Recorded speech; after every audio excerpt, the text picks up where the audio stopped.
With Zindzi Mandela Foundation is joining forces with Unisa for a lecture that will reintroduce the African calendar. The theme will interrogate the topic of African philosophy and bring to the fore ancient concepts of African civilization. CEO of the Zindzi Mandela Foundation, Mkhulu Nsingiza, now joins us in the studio to tell us more about it. So let's just first start with the concept of African civilization and the calendar. So that would then presuppose that it is a calendar that would have existed long before colonization. Long before colonization. Remember, the out of Africa theory that, Africa is the mother, continent. Everything started here. Meaning that, Africans were the first in terms of creation.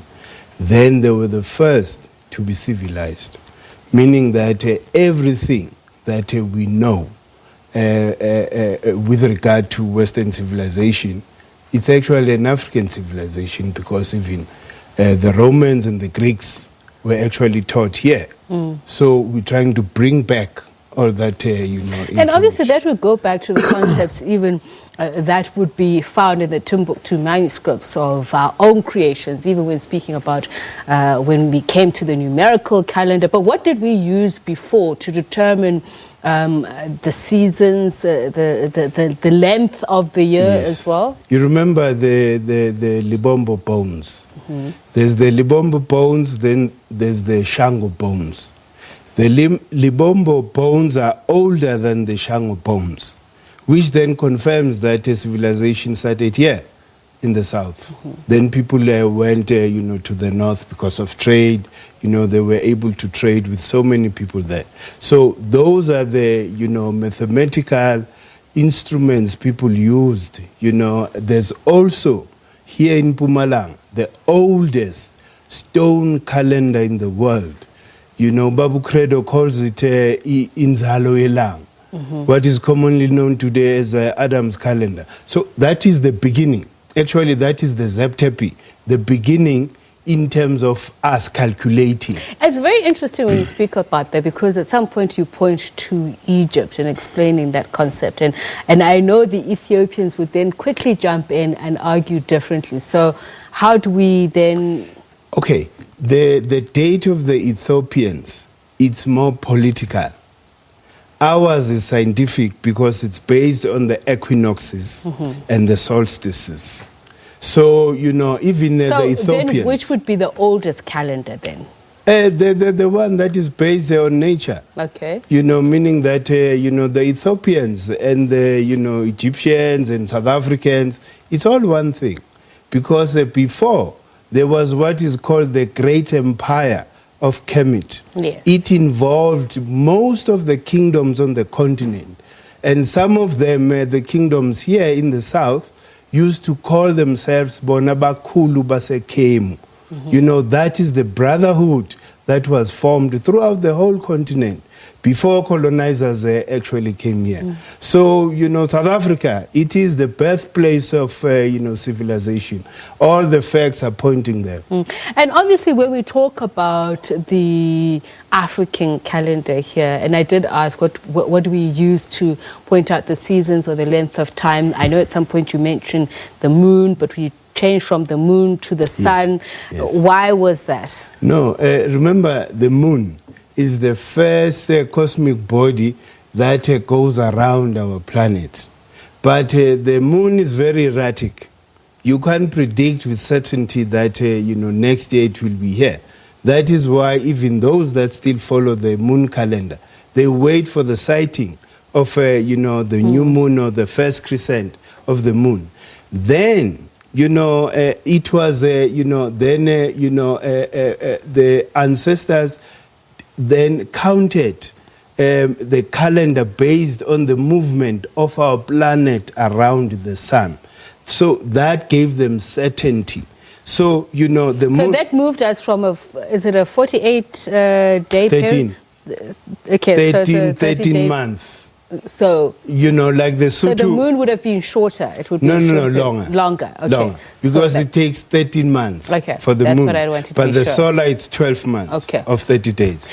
And the use of that celestial movement for African cultures at the time, just take us through that. I'm sure it informed quite a number of decisions and practices. Oh no, certainly, because everything was based on the calendar. Actually, all religions, their foundation, they take it from there, because in terms of religion and praying to certain gods, it's all about the movement of the earth around the sun and the movement of the moon around Earth. So that was very critical and important in terms of yearly rituals, that we would, embark on as African people when we welcome the sun. It's like now, we are from June, which was our real Christmas, because there's the northern hemisphere and the southern hemisphere.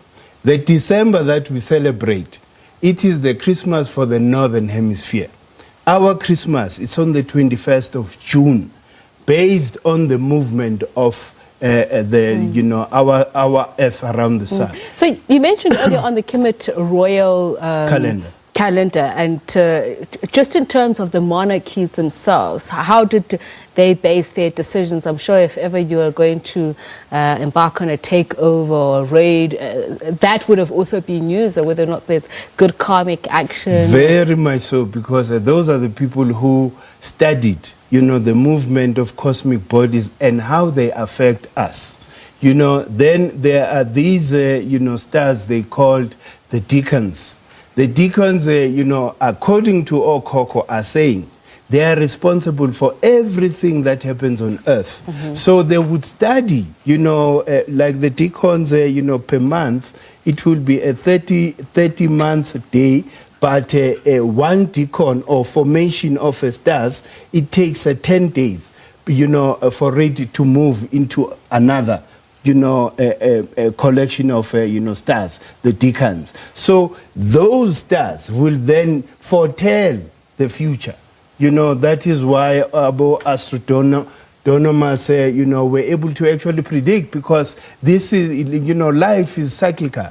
It goes, it moves from this point, but it also comes back to that point. So then let's bring it back to the now and the present. How is this going to help not only African knowledge systems, but scholars in future in bringing all of this together, especially within the current cycle we're in, the celestial cycle we're in? It really, it's very important, especially on the decolonization program, because, it's 20-something years after liberation, but we still honor the gods of the northern hemisphere. When it comes to our season, like in September, that is the first month of the African year, based on the spring equinox, because this is how Okokobetu calculated. When it reaches that point, it signifies the beginning.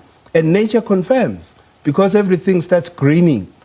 So when you look at December and January, in isiZulu we call it December uzibandlela, because everything is matured. Utshani has grown, the pathway are no longer visible. So you can't start the year when everything has matured.